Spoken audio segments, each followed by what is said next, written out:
Assalamualaikum warahmatullahi wabarakatuh. Selamat bertemu kembali di mata kuliah Sistem Informasi Enterprise.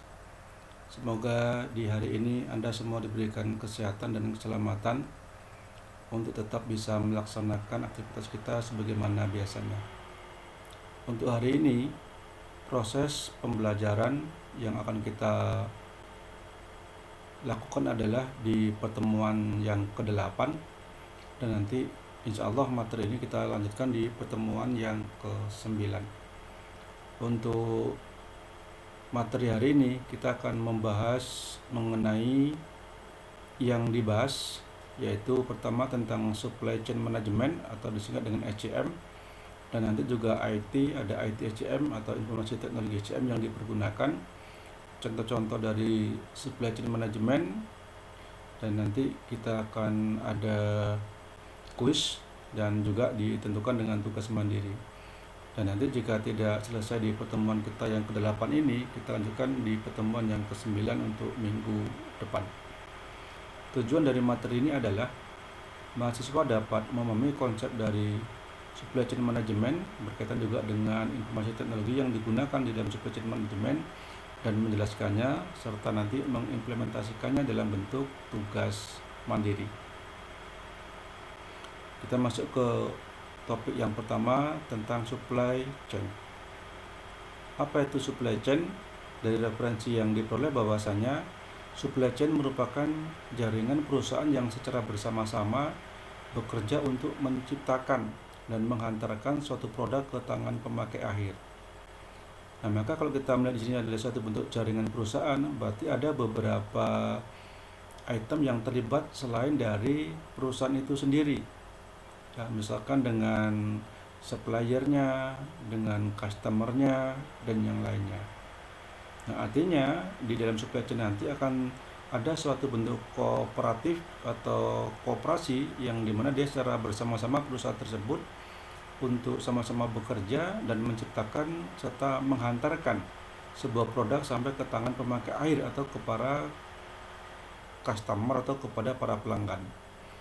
Maka di mana perusahaan tersebut yaitu mencakup ada supplier, ada pabrik, distributor, toko atau retail, serta perusahaan yang mendukung seperti adanya jasa logistik untuk pendistribusian.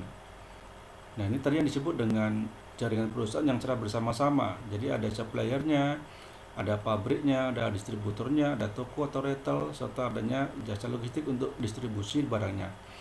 Inilah yang disebut dengan supply chain.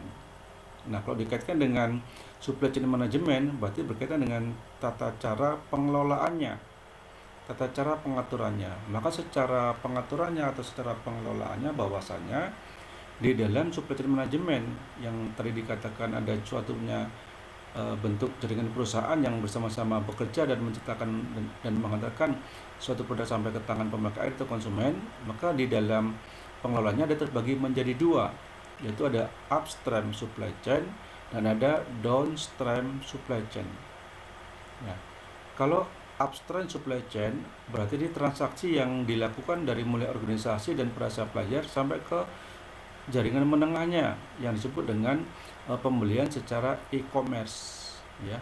Sementara kalau downstream supply chain di mana transaksi yang dilakukan dari organisasi dan customernya sampai ke tingkat level kegiatan yang dilakukannya ini melalui suatu bentuk sales set, jadi bagian dari e-commerce tadi. Nah, maka secara pengelolaannya ada upstream supply chain dan ada downstream supply chain. Secara umumnya ada yang dari atas ke bawah dan ada yang pengelolaan dari bawah ke atas. Nah, apa itu upstream supply chain dan apa itu downstream supply chain kita akan bahas selanjutnya. Kemudian juga perlu diperhatikan bahwasanya di dalam supply chain management ini ada 3 hal yang perlu dikelola. 3 tersebut berkaitan dengan aliran barangnya, aliran uang, dan aliran informasinya. Nah, maka tadi kalau dikatakan dari hulu ke hilir, ya, maka aliran barang biasanya mengalir dari hulu ke hilir. Contohnya bahan baku yang dikirim dari supplier ke pabrik. Setelah produksi selesai dikirim ke distributor, pengecer, kemudian ke pemakai akhir. Artinya ini dari bahan baku dulu. Maka inilah tadi yang disebut dengan namanya upstream supply chain, dari hulu ke hilir. Sementara kalau dari hilir ke hulu disebut dengan downstream supply chain.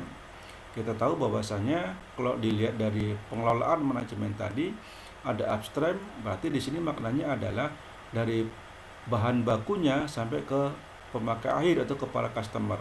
Sementara kalau downstream supply chain, kita lihat di sini bahwanya dari hilir ke hulu, berarti dari pemakai akhir sampai ke bahan bakunya. Maka ini berkaitan dengan aliran uangnya, karena uang ini kan berada di dalam customer yang membeli produk kita. Sementara kita kalau di enterprise-nya adalah yang menyediakan produk. Sehingga di sini ada aliran barang, ada aliran uang. Dan hal ketiga yang dikelola dalam supply chain management adalah berkaitan dengan aliran informasi yang bisa terjadi dari hulu ke hilir atau sebaliknya dari hilir ke hulu. Nah, ini ya yang menggunakan satu bentuk sistem informasi nantinya. Nah, inilah 3 hal yang dikelola di dalam supply chain management, sehingga dengan demikian nanti akan terjadi suatu bentuk sirkulasi, suatu kegiatan, suatu kebersamaan beberapa perusahaan yang terlibat dalam satu bentuk jaringan, mulai dari bahan baku, supplier ke pabrik, produksi, distributor, sampai ke pengecer atau toko, dan sampai ke pemakai atau ke para customer atau pelanggan. Nah, selanjutnya inilah yang harus diperhatikan bahwasanya kalau tadi dikatakan ada supplier, kemudian ada manufaktur atau pabriknya, ada distributor, dan ada retail atau tokonya, maka kita perhatikan berarti yang di atas ini berarti dia upstream supply chain, sementara di bawah adalah downstream supply chain. Maka tadi kalau upstream berarti dari aliran barangnya, mulai dari bahan bakunya, dan secara finansial berarti ini pembayarannya, material bahan bakunya, sampai ke informasi. Jadi dari kiri ke kanan.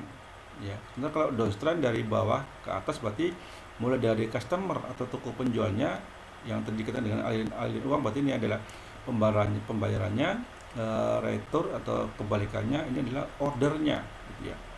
Maka dari gambar ini yang di atasnya adalah upstream supply chain, yang di bawah adalah downstream supply chain. Nah, berkaitan tadi dengan 3 yang dikelola, berarti yang di atas merupakan aliran barang, yang di bawah aliran uang, yang tengah berarti ini aliran informasinya. Berarti di sini adalah aliran barangnya, di bawah adalah aliran uangnya. Nah, inilah yang dikelola dalam satu bentuk siklus tentang supply chain management. Nah, contoh kita lihat untuk bisa memahami lebih jelas bagaimana sebenarnya suatu bentuk supply chain management, pertukaran supply tadi dari bahan baku ke supplier sampai ke customer atau sampai ke pemakai akhir, dan sebaliknya dari pemakai akhir sampai nanti ke bahan baku dan ke para supplier. Ini contohnya kita sebuah perusahaan yang bergerak dalam kegiatan produksi biskuit. Nah, yang pertama kita lakukan adalah kita harus menentukan dalam supply chain tersebut siapa-siapa saja pihak-pihak yang terlibat. Ya, siapa-siapa saja pihak-pihak yang terlibat dalam supply chain tersebut. Maka kalau kita melihat tadi contohnya adalah sebuah perusahaan biskuit, maka pihak-pihak yang terlibat dalam supply tersebut adalah ada 11. Berarti ada penghasil gandumnya, penghasil tebu, penghasil garam, aluminium, kemudian juga ini nanti untuk kalengnya, penghasil aluminium, pabrik tepung terigunya, pabrik gula, distributor garam, kemudian pabrik kaleng, pabrik biskuit, distributor biskuit, dan supermarket. Artinya di sini adalah kita memberikan suatu bentuk penjelasan pihak-pihak mana saja yang terlibat untuk nanti bisa menghasilkan suatu produk dengan yang disebut dengan biskuit. Maka dalam ini tentu akan banyak yang terlibat, seperti dari bahan bakunya, dari suppliernya, dari pabriknya, dari distributornya, dan dari retail atau toko-toko yang nanti menjual dari biskuit tersebut. Nah, ini contoh pihak yang terlibat untuk contoh tadi sebuah perusahaan yang bergerak dalam bidang pembuatan biskuit. Setelah kita menentukan pihak yang terlibat di dalam hal pembuatan biskuit tadi, maka selanjutnya adalah kita membuat satu bentuk skema yang dibentuk dari perusahaan biskuit tadi. Nah, di sini kita menggunakan beberapa simbol-simbol, menggunakan beberapa angka yang menjelaskan bagaimana skema ini seperti suatu bentuk aliran, suatu bentuk distribusi, suatu bentuk gambaran yang menjelaskan mulai dari poin 1, kemudian poin 2, sampai ke poin yang ke-11. Nah, ini bisa kita lihat tadi bahwasanya di dalam pihak-pihak yang terlibat ada 11 pihak. Pertama adalah penghasil gandum. Kalau kita lihat dari skemanya bahwasanya poin 1 mengarah ke poin 5. Berarti kalau kita lihat dari yang tadi di gambarnya, berarti penghasil gandum akan berhubungan dengan pabrik tepung terigu. Nah, tadi kan dikatakan bahwasanya definisi supply chain adalah bagaimana satu bentuk jaringan perusahaan yang sama-sama bekerja ya untuk bisa menghasilkan suatu bentuk produk yang nanti akan dipergunakan oleh si pemakai akhir atau kepada para customer atau kepada para pelanggan. Maka dari pihak-pihak yang terlibat di sini kita buat skemanya, maka akan terlihat bahwasanya 1/5 berarti penghasil gandum ke pabrik tepung terigu. Nah, kemudian yang kedua dengan 6 berarti kedua adalah penghasil tebu, 6 adalah pabrik gula. Nah, maka dari pihak terlibat di sini dalam kita lihat skemanya, dia akan mengarah ke poin yang ke-9. Apa poin ke-9? Kalau kita lihat tadi, berarti 9 adalah di sini adalah pabrik biskuit. Intinya adalah dari mulai bahan baku, kemudian dari para supplier ini akan mengarah ke pabrik biskuit. Karena tadi kita contohnya adalah tentang perusahaan biskuit. Sehingga dari beberapa gambaran dari pihak terlibat kita gambarkan dalam bentuk skema akan memberikan gambaran sebagai berikut. Jadi pengarahnya ke pabrik biskuit. Jadi mulai dari 1, 2, 3, 4, dari mulai tadi penghasil gandum, tebu, garam, aluminium, ini mengarahnya ke pabrik biskuit. Nah, setelah di pabrik biskuit apa selanjutnya? Masuk ke poin 10. Apa tadi poin 10 terlibat? Tentu berkaitan dengan distributor biskuit. Nah, distributor di sini tentu bisa digambarkan boleh lebih dari satu. Ya, artinya di sini kan kita bisa melihat ada angka yang sama. 10 juga 10, sementara di sini di sebelah kiri adalah angkanya pasti dia berbeda. Ini tadi toko-toko, sementara yang ke-11 kalau kita lihat berarti di sini adalah yang 11 itu merupakan yang terlibat adalah supermarket. Ya. Berarti dari distributor kalau kita lihat skemanya disebarkan ke juga berbagai macam supermarket. Jadi itu juga bisa ini 10-10, bisa juga ini 11-11 dan seterusnya. Dan inilah gambaran skema yang membentuk bagaimana supply chain tadi untuk bisa sampai ke para customer atau ke para pelanggan. Nah, tentu dari beberapa nanti distributor ke supermarket ini kalau kita mau tambahkan yang ke-12 berarti adalah para customer atau pemakai air atau ke para pelanggan. Nanti bisa kita tambahkan di poin ke-12 di ke-12 ini yaitu tentang pemakai akhir. Sehingga nanti di pemakai air itu digambar di sini 11 mengarah ke pemakai air 1, pemakai air 2, pemakai air 3 dan pemakai ke air yang seterusnya. Inilah skema yang dapat dibentuk. Jadi untuk kita bisa menggambarkan satu bentuk supply chain dengan contoh, pertama kita tentukan pihak yang terlibat, yang kedua buatkan skemanya. Sehingga dengan skema ini kita bisa lebih jelas bagaimana sebenarnya suatu bentuk kegiatan pengelolaan manajemennya yang berkaitan dengan upstream supply chain dan downstream supply chain itu sendiri. Ini gambaran supply chain model ya. Contoh ini misalkan perusahaan manufaktur, ini ada distributor, ada ke retailer, ada customer. Ini ke toko-tokonya, ke customernya. Ini juga distributor, ini juga ada supplier 1, supplier 2 dan seterusnya. Ini contoh secara umum general dari supply chain model. Jadi juga sama dengan kita, ini adalah suatu bentuk skema yang kita jelaskan tadi. Ini supply chain dan supply chain management. Jadi kalau supply chain berarti jaringan secara fisiknya, yang terlihat supply chain management adalah metode atau alat atau pendekatan pengelolaannya. Nah, berkaitan dengan manajemen. Sehingga dengan demikian disebutkan bahwasannya supply chain management bukan hanya urusan internal tapi juga secara eksternal. Artinya ada beberapa enterprise lain, perusahaan lain yang terlibat di dalam supply chain manajemen tersebut. Maka tadi dikatakan adanya jaringan perusahaan yang tidak hanya secara internal tapi juga secara eksternal. Jadi mencakup pihak internal dan pihak eksternal karena tadi berkaitan juga dengan adanya supplier, distributor, toko dan yang lainnya. Nah, ini antara supply chain dengan supply chain manajemen yang juga disebutkan bahwasanya melibatkan tidak saja internal juga secara eksternal. Ini contoh untuk supply chain manajemen berkaitan dengan extended pengembangannya. Kalau dibentuk secara simpelnya ada supplier, ada perusahaan dan ada customer, maka bisa dipecahkan lagi. Ini intinya ada supplier, ada perusahaan dan ada customer. Ini juga ada ultimate customer. Artinya customer yang lainnya.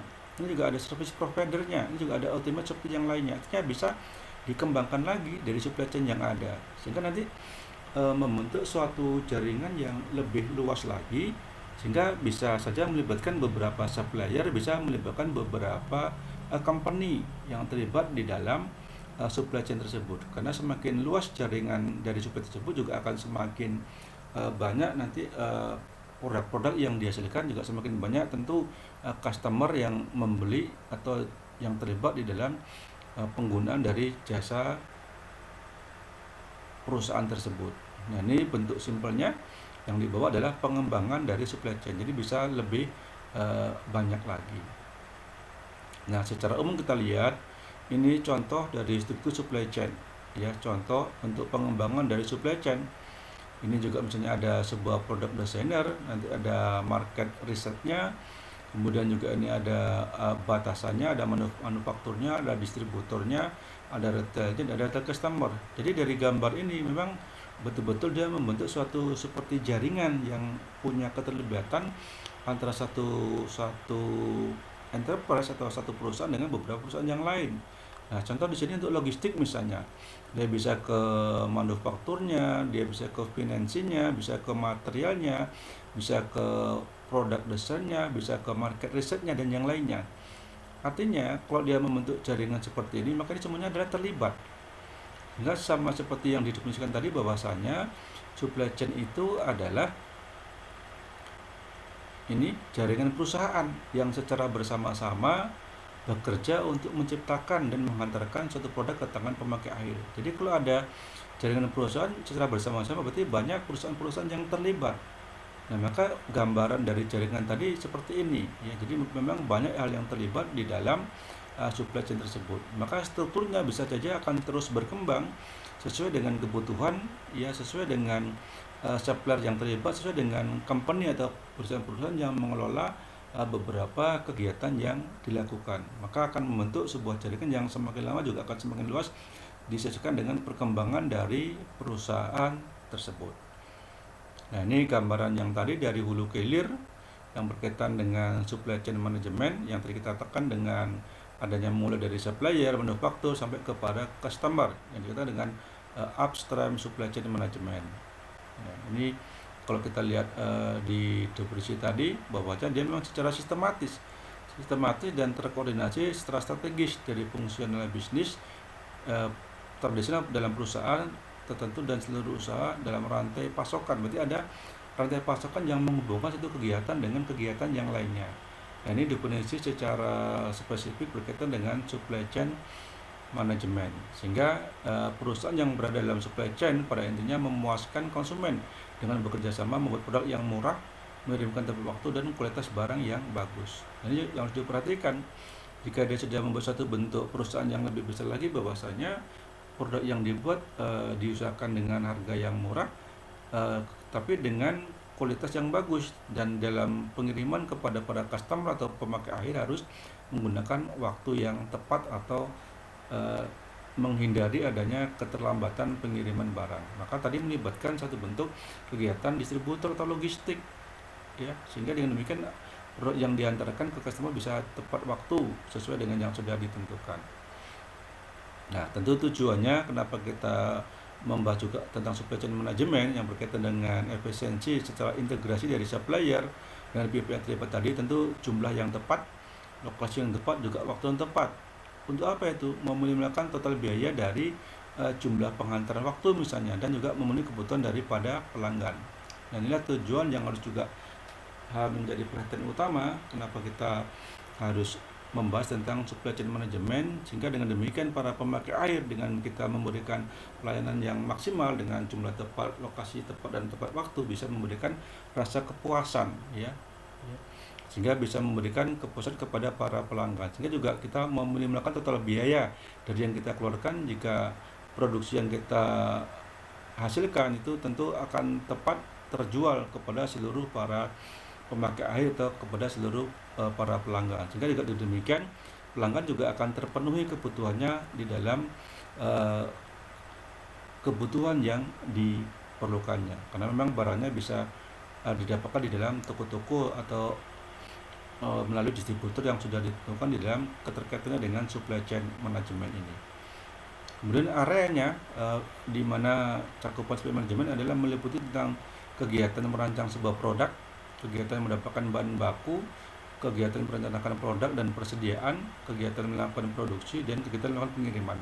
Jadi ada 5 hal ruang lingkup dari supply chain management atau area cakupannya: product development, procurement, bahan baku, planning dan control, production dan distribution.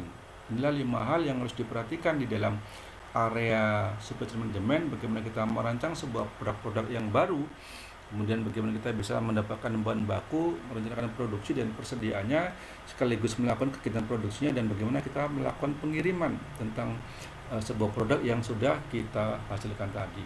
Nah, maka ini menjadi sebuah siklus nantinya, karena ini akan semakin terus berputar kepada masing-masing enterprise yang melakukan kegiatan berkaitan dengan supply chain management atau pengelolaan dari supply chain tadi berkaitan dengan bahan baku sampai ke produksi dan ke pengiriman produknya.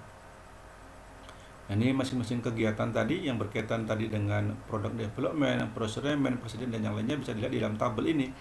Ini bagian pengembangan produk apa yang mesti dilakukan, kemudian pengadaan apa yang mesti dilakukan, produksi mesti apa yang dilakukan. Nah, ini cukup banyak kegiatan yang dilakukan. Ini artinya ini berkaitan dengan pembagian tugas atau job desk dari masing-masing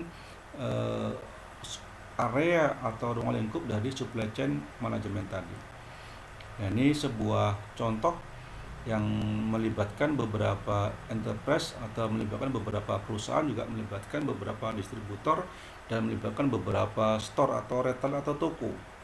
Nah, ini contoh sebuah kegiatan yang menggunakan supply chain management yang berkaitan dengan jaringan satu bentuk perusahaan yang melibatkan banyak kegiatan, banyak produksi dan juga banyak gudang. Nah, nanti ini silakan dipahami untuk kegiatan supply chain management ini sebenarnya faktorinya apa gitu. Ini juga ada warehouse-nya. Dan nanti silakan dipahami materi ini, dan nanti ini menjadi suatu bentuk tugas mandiri bagi Anda semua untuk bisa lebih spesifik lagi bagaimana sebenarnya suatu bentuk supply chain management punya keterhubungan, punya jaringan antara satu enterprise dengan enterprise yang lainnya. Silakan nanti bisa dipahami lebih jauh lagi. Nah, ini contoh sebuah aliran yang berkaitan dengan supply chain management, di mana di sini ada demand, ada permintaan, dan ada supply, ada pemberian gitu ya.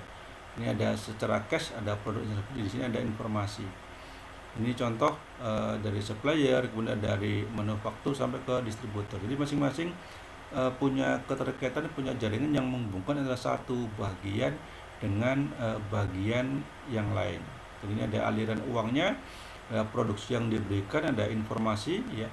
Yang perlu diperhatikan di sini bahwasanya informasi itu mengarah ke dua arah, dari hulu ke hilir dan dari hilir ke hulu. Kalau kita lihat di sini bahwasanya kalau cuma pembayaran cash keuangan tadi kan berarti dari para customer pemakai air kepada produk, berarti dia mengarah pada ke kanan. Ya, ini sementara produk dan service ini dari bahan baku perusahaan mengarah kepada customer. Ini arah panahnya ke sebelah kiri, berarti ini upstream, ini downstream, atau ini downstream, ini upstream, ini downstream. Nanti silakan dicek lagi. Sementara kalau dia informasi mengarah semuanya, ini juga arah ke downstream, ini juga mengarah ke upstream. Ini juga begitu ya, permintaan dengan supply-nya. Silakan nanti dicek lagi. Nah, inilah contoh bagaimana satu bentuk jaringan di dalam supply chain management yang menggambarkan suatu bentuk aliran keterhubungan antara satu perusahaan dengan perusahaan yang lain yang memang membentuk suatu bentuk jaringan tersendiri. Nah, ini approach to supply chain management. Tadi ini ada upstream, ini ada downstream. Berarti upstream yang tadi arahnya ke sini, dan ini downstream seperti ini. Jadi upstream itu mulai dari order, atau sebaliknya tadi ini sebenarnya ini adalah downstream, ini adalah upstream. Ini ada keterbalikan di sini. Karena dari order ini berarti dia dari customer sendiri, berarti dia ini downstream, sementara dari production ini adalah ini upstream. Nanti silakan dicek kembali. Nah, ini contoh push up, berarti upstream ya. Ini dari kemarinnya ke kanan, jadi supplier ke customer. Sementara kalau down ini secara full, secara keseluruhan ya, ini ada melibatkan beberapa, berarti ini full from customer, berarti semuanya yang ini hanya untuk customer, berarti post apply to customer, sebenarnya ini yang full untuk para customer semua. Ini modelnya bagaimana tadi melibatkan beberapa supplier, manufaktur, distributor, retail, dan customer. Nah, kemudian juga di dalam supply chain juga ada beberapa tantangan. Nah, tentu tantangannya karena tadi melibatkan beberapa perusahaan atau beberapa enterprise, maka juga adanya pihak internal dan eksternal, ya, melibatkan internal dan eksternal, sehingga ada kan terjadi satu bentuk kompleksitas struktur. Artinya internal juga punya struktur, eksternal juga punya struktur, supplier juga punya struktur. Sebenarnya kita di bagian marketing dan perlu juga punya struktur, sehingga kalau ini tidak terjalin koordinasi yang baik, bisa melibatkan hal yang mungkin bisa salah pengertian. Maka inilah yang menjadi tantangan utama kompleksitas dari struktur supply chain management itu sendiri. Yang kedua, ketidakpastian. Ya, bagaimana perusahaan bisa menciptakan pengamanan, kemudian ketidakpastian kita ada customer order, kemudian penjualan internet, kerusakan mesin, dan yang lain-lainnya. Ini tantangan yang dihadapi di dalam supply chain management. Saya kira demikian yang bisa saya berikan penjelasan di pertemuan kita hari ini. Mudah-mudahan nanti bisa kita diskusikan sehingga Anda bisa memahami materi yang saya jelaskan. Terima kasih untuk semua yang sudah hadir, dan kita lanjutkan nanti dengan diskusi di grup Google Meet-nya. Dan karena kita masih pandemi, tetap akan selalu mengingatkan tetap menggunakan masker, mencuci tangan pakai sabun di area yang mengalir dengan menggunakan hand sanitizer, dan tetap menjaga jarak. Dan sekali-sekali jangan kita menggunakan narkoba. Stop narkoba sejak dini. Demikian yang bisa saya sampaikan untuk pertemuan hari ini yang membahas mengenai supply chain management. Nanti bisa dilanjutkan dengan tugas mandiri yang harus Anda lakukan berkaitan dengan gambar yang di slide ini yang menjelaskan bagaimana keterhubungan antara satu supplier dengan supplier yang lain, satu company atau satu perusahaan dengan perusahaan yang lain, begitu juga dengan pendistribusian dan toko-toko yang terlibat. Nanti ini silakan dibaca di dalam tugas mandirinya. Demikian yang bisa saya sampaikan, dan saya sudahi. Wabillahi taufiq wal hidayah. Wassalamualaikum warahmatullahi wabarakatuh. Dan nanti kita lanjutkan dengan berdiskusi.